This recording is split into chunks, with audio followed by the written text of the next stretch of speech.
फिर से आप सबका आज स्वागत है।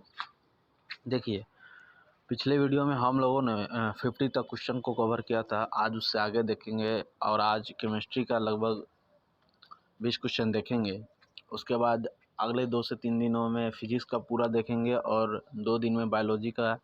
लास्ट में आपका जो 2 से 3 दिन बचा हुआ रहेगा, एग्ज़ाम से पहले 2 से 3 दिन जो बचा हुआ रहेगा, उसमें हम आप लोगों के लिए कुछ इम्पोर्टेंट VBI जिसको बोलते हैं सब्जेक्टिव का क्वेश्चन डालेंगे और उस क्वेश्चन को आप लोग अपने फेयर के कॉपी से या कहीं से भी एग्ज़ाम से पहले जिस इसका भी एग्ज़ाम हो उसके एग्ज़ाम से पहले आप लोग देख कर जाएंगे। सिर्फ देख कर जाएंगे। आप लोगों को वैसे भी याद होगा बहुत सारे लोगों को, और सिर्फ देख कर जाएंगे।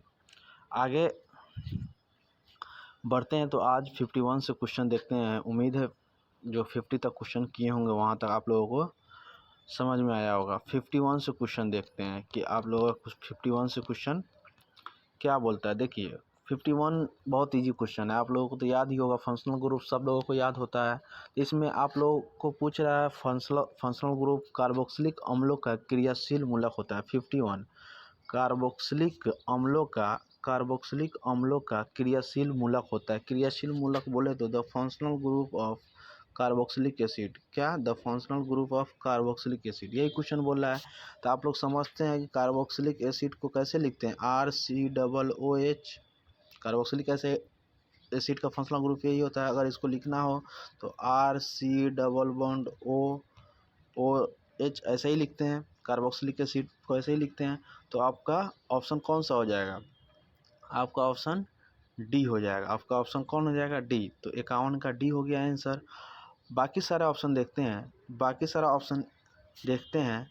तो ये आपका किस चीज़ का हो गया? कीटोन का। किस चीज़ का हो गया? कीटोन का। RCOH किसका हो गया? एल्डिहाइड का। ये हो गया ईथर का, और ये हो गया कार्बोक्सिलिक एसिड का। तो सबका तो नहीं देखना है, सिर्फ किसका पूछ रहा है? कार्बोक्सिलिक एसिड का। बाकी सबका भी पता चल गया। आपका ऑप्शन डी हो जाएगा। आगे बढ़े 52 नंबर क्वेश्चन में। 52 नंबर क्वेश्चन क्या कहता है? निम्नलिखित में किसके साथ 52 नंबर क्वेश्चन क्या बोल रहा है? निम्नलिखित में किसके साथ मोनोकार्बोक्सिलिक अम्ल क्रियाशील समयावता प्रदर्शित करता है? Which of the following carboxylic acid exhibit functional isomerism. तो यहाँ वर्ड आ गया फंक्शनल आइसोमरीज। कौन सा वर्ड? फंक्शनल आइसोमरीज, जिसको क्रियाशील समयावता बोलते हैं। देखिए, फंक्शनल आइसोमरीज में क्या होता है इसको समझेंगे। फंक्शनल आइसोमरीज में जो केमिकल फार्मूला होता है, कौन सा फार्मूला? केमिकल फार्मूला वो सेम होता है। फंक्शनल आइसोमरीज में केमिकल फार्मूला क्या होता है? सेम होता है, लेकिन जो डिफरेंट होता है वो फंक्शनल ग्रुप होता है। और जो डिफरेंट होता है वो कौन सा होता है? Functional group. तो फंक्शनल आइसोमरीज समझ में आया कि केमिकल फार्मूला तो सेम होगा, लेकिन डिफरेंट कौन सा होगा? फंक्शनल ग्रुप डिफरेंट होगा। उसको फंक्शनल आइसोमरीज या क्रियाशील समयावता बोलेंगे। जिस क्रियाशील समयावता, रासायनिक सूत्र तो सेम होगा, लेकिन फंक्शनल ग्रुप क्रियाशील समूह अलग अलग होगा। लेकिन आपका क्वेश्चन देखिए क्या कर रहा है। निम्नलिखित में किसके साथ मोनोकार्बोक्सिलिक अम्ल। मोनोकार्बोक्सिलिक अम्ल क्या होता है? जिसमें मोनो मतलब क्या होता है? मोनो मतलब होता है वन, और कार्बोक्सिलिक मतलब एसिड, मतलब जिसमें एक कार्बोक्सिलिक एसिड हो। मोनो मतलब क्या होता है? एक। यहाँ आया ना mono carboxylic acid exhibit functional isomer, mono carboxylic अम्ल। तो मोनो मतलब क्या होता है? एक। मोनो मतलब एक। कार्बोक्सिलिक मतलब जिसमें एक कार्बोक्सिलिक एसिड प्रेजेंट हो। तो जिसमें एक कार्बोक्सिलिक एसिड प्रेजेंट हो, या तो देखे तो मोनो मतलब क्या? HCOOH। क्या? ये कार्बोक्सिलिक एसिड है। CH3COOH एक कार्बोक्सिलिक एसिड है। तो मोनो कार्बोक्सिलिक एसिड प्रेजेंट। तो कह रहा है क्वेश्चन, निम्नलिखित में किसके साथ मोनोकार्बोक्सिलिक अम्ल क्रियाशील समयावता। तो क्रियाशील समयावता प्रदर्शन करता है ईस्टर के साथ। किसके साथ? ईस्टर के साथ। आपका ऑप्शन नंबर डी सही हो गया। आगे बढ़ते हैं 53 नंबर क्वेश्चन की तरफ। 53 नंबर क्वेश्चन बोलता है, क्या बोल रहा है? निम्नलिखित में कौन प्राइमरी एमीन को निरूपित करता है? मतलब which of the following represent a primary amine. Which of the following represent a primary amine. तो देखिए, सबसे पहले यहाँ वर्ड आया प्राइमरी एमीन। प्राइमरी एमीन समझते हैं क्या होता है। देखिए, आप लोग सब समझते हैं कि प्राइमरी एमीन को ऐसे लिखा जाता है RNH2। क्या लिखा जाता है? RNH2 जिसको बोलते हैं 1 डिग्री एमीन, समझ में आ रहा है कि नहीं। RNH2 जिसको क्या बोलते हैं 1 डिग्री एमीन।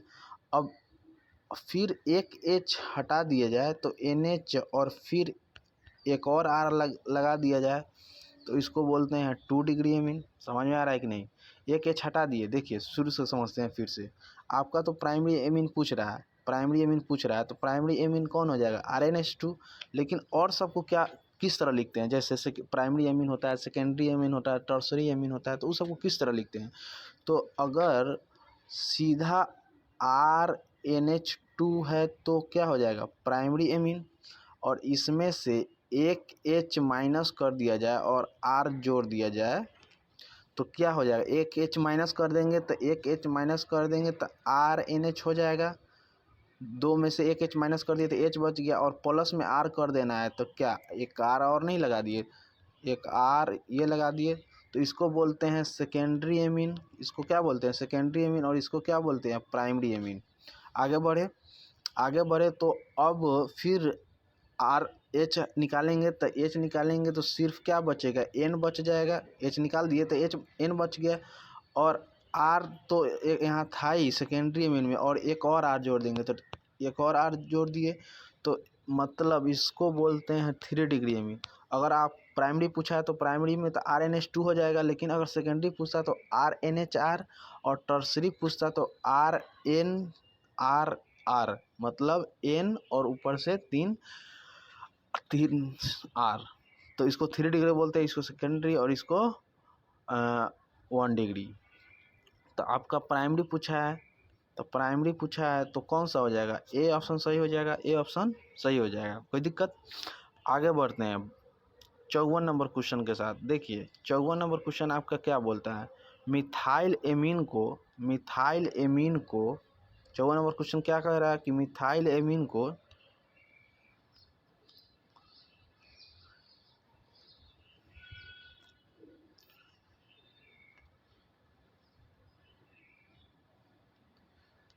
54 नंबर क्वेश्चन क्या कह रहा है कि मिथाइल एमीन को क्लोरोफॉर्म और अल्कोहलीय KOH के साथ गर्म करने पर बनता है।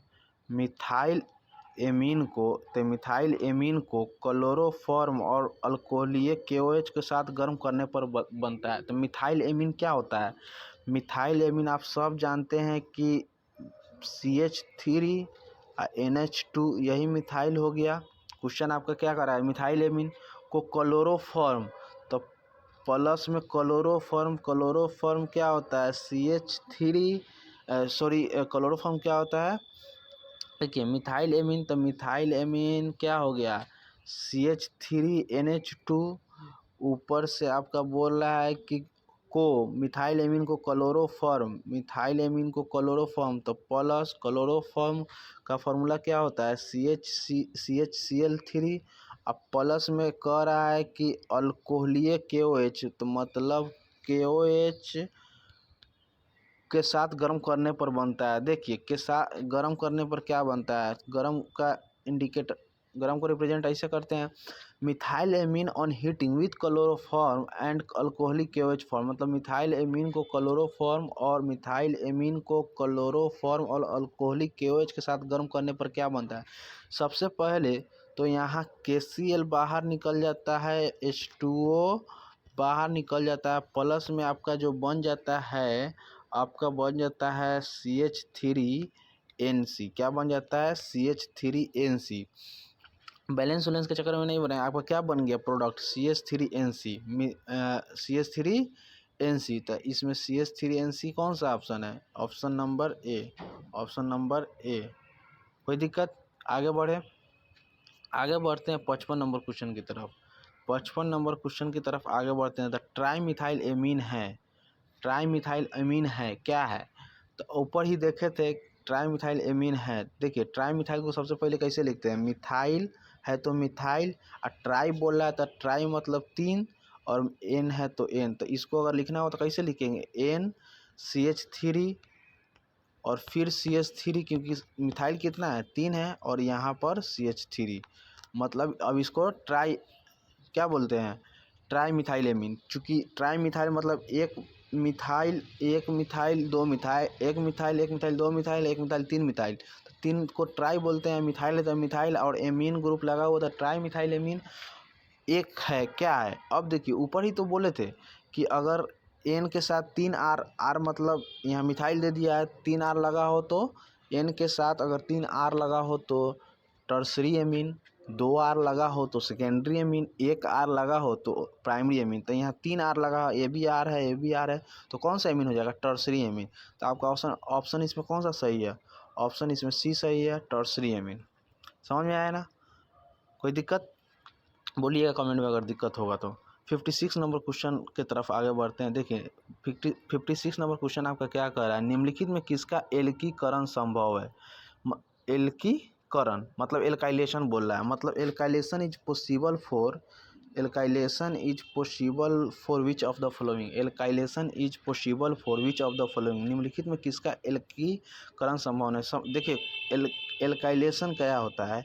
एल्काइलेशन मतलब प्राइमरी एमीन में कोई प्राइमरी एमीन का एल्काइलेशन करा है तो इसमें आर एक्स क्या होता है? आर एक्स आर एक्स के साथ एल्काइलेशन कराया जाता है। आर एक्स किस में?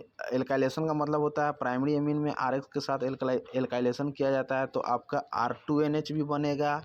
क्या बनेगा? एल्काइलेशन में R2NH बनेगा। क्योंकि एक आर जुड़ जाता है और एच एक्स भी जुड़ता है तो प्लस में HX R2NH क्या बना? R2NH बनाएगा।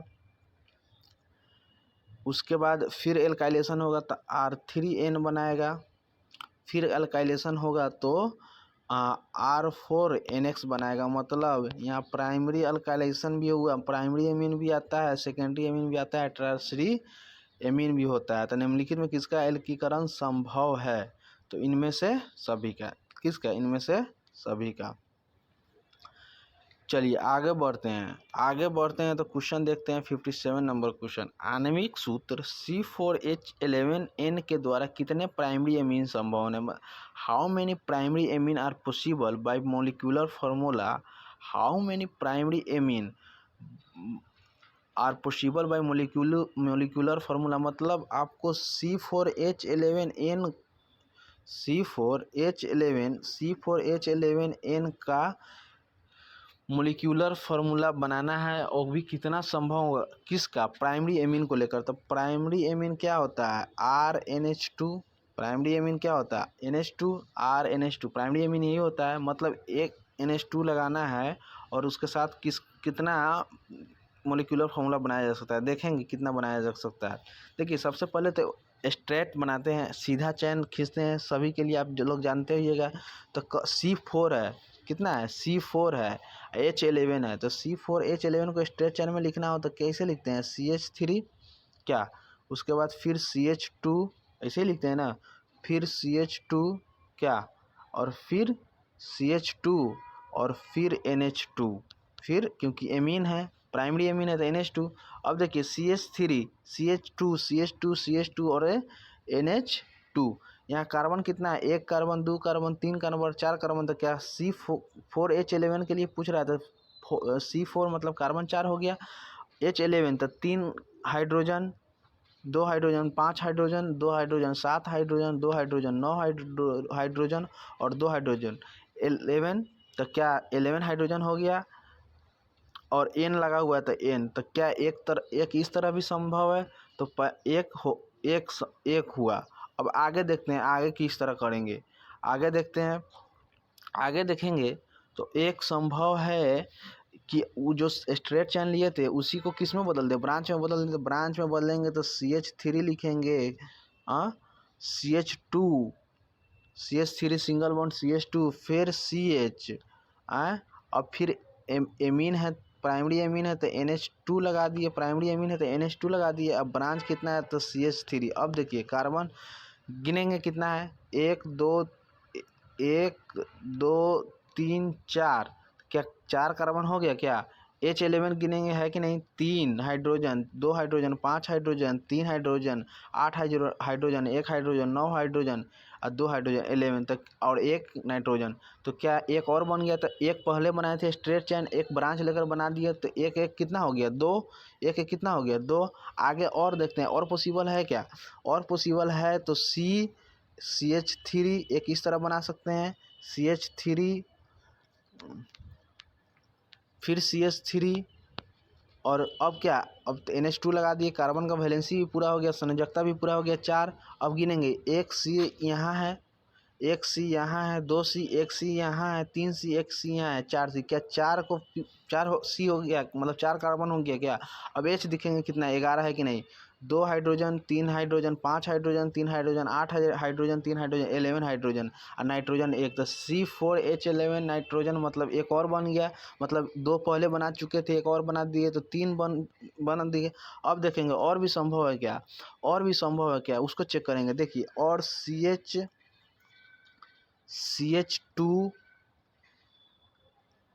NH2 फिर से देखते हैं इसको,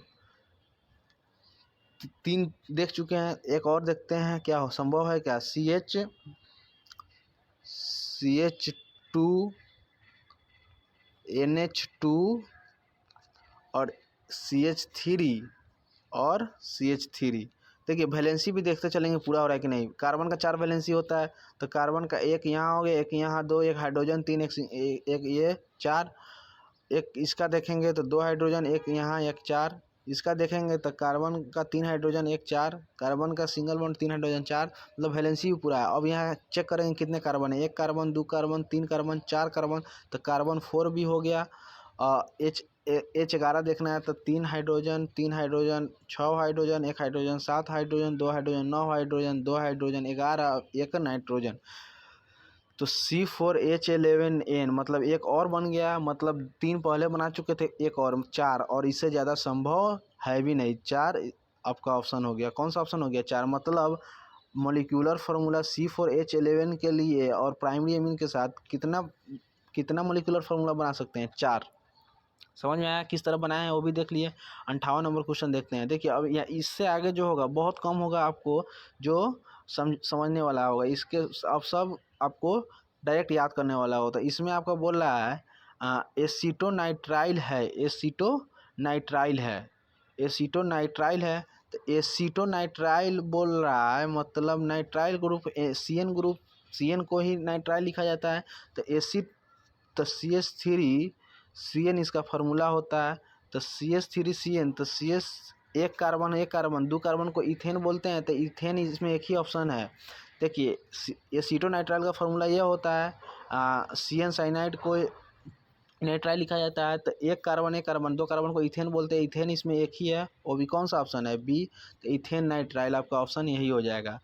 निम्नलिखित में कौन मोनोसैकराइड है, तो निम्नलिखित में कौन मोनोसैकराइड है, तो मोनोसैकराइड क्या होता है, मोनोसैकराइड क्या होता है, जिसका हाइड्रोलाइसिस नहीं होता है, जिसका क्या नहीं होता है, हाइड्रोलाइसिस मतलब जल अपघटन नहीं होता है, उसका है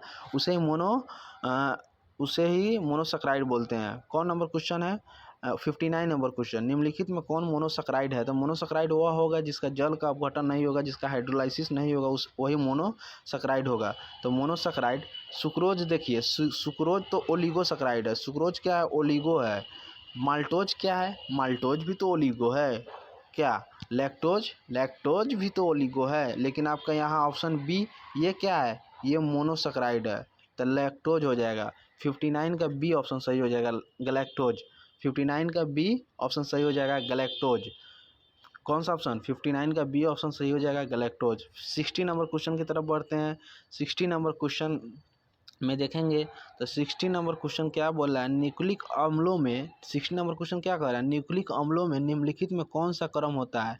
तो देखिए क्रम पूछ रहा है, मतलब क्या होता है, क्रम का मतलब ऑर्डर सीक्वेंस क्या कह रहा है, तो phosphate base sugar PBS, phosphate base sugar PBS, B number option. कौन सा ऑप्शन, सीधे से याद करना है, न्यूक्लिक एसिड का सीक्वेंस पूछ रहा है तो phosphate base sugar PBS, phosphate base sugar. 60 number question, 61 number question देखेंगे। निम्नलिखित विटामिन सी कमी से होता है। विटामिन सी के कमी से सब आप लोगों को याद होगा, the deficiency of vitamin C causes. देखिए विटामिन सी के स्कर्वी होता है। कौन सा होता है स्कर्वी? बेरी बेरी तो आप लोगों को पता ही होगा, कमेंट करके बताइएगा बेरी बेरी किसके कमी से होता है? नाइट ब्लाइंडनेस, रतौनी विटामिन ए के कमी से, विटामिन ए के कमी से रतौनी या night blindness. Rickets vitamin D के कमी से रिकेट्स, लेकिन विटामिन सी पूछ रहा है आपका, विटामिन सी के कमी से, विटामिन सी के कमी से स्कर्वी होता है। बेरी बेरी आप लोग कमेंट करके बताइएगा, सबको पता ही होता है। रतौंधी नाइट ब्लाइंडनेस विटामिन ए के कमी से, रिकेट्स विटामिन डी की कमी से। आगे बढ़े तो 62 नंबर क्वेश्चन देखिए क्या बोलता है। निम्नलिखित में कौन आवश्यक अल्फा एमिनो अम्ल है? निम्नलिखित में कौन आवश्यक अल्फा एमिनो अम्ल है? निम्नलिखित में कौन आवश्यक अल्फा एमिनो अम्ल है? Which of the following is an essential alpha amino acid? देखिए अल्फा एमिनो एसिड आपका लाइसिन हो जाएगा, लाइसिन। अब देखिए इस लाइसिन के बारे में एक कहानी सुन लीजिए, लाइसिन के बारे में एक कहानी सुन लीजिए। क्या कहानी? लाइसिन अमीनो एसिड है, क्योंकि पूछ भी रहा है अमीनो एसिड है कौन, तो लाइसिन अल्फा अमीनो एसिड। इसमें अल्फा एमिनो एसिड तो सब है, लेकिन अल्फा एमिनो एसिड लाइसिन। अब देखिए कि लाइसिन के अमीनो एसिड वैसा अमीनो एसिड है जिसका कारण बाल झड़ता है, और बाल झड़ता है तो आप लोग सर पे अंडा फोड़ के लगा लेते हैं। तो सर पे अंडा फोड़ कर लगाते हैं तो उस जो अंडे में होता है अमीनो एसिड तो होता है, लेकिन अल्फ़ा नहीं होता। अमीनो एसिड तो होता है लेकिन alpha amino acid, alpha version नहीं होता। अल्फ़ा अमीनो एसिड आप मशरूम के दाल में या लेग पीस में, मतलब चिकन का जो लेग पीस होता है उसमें, तो वो खाया, मतलब खाया कीजिए रेगुलर, बाल जिससे झरना।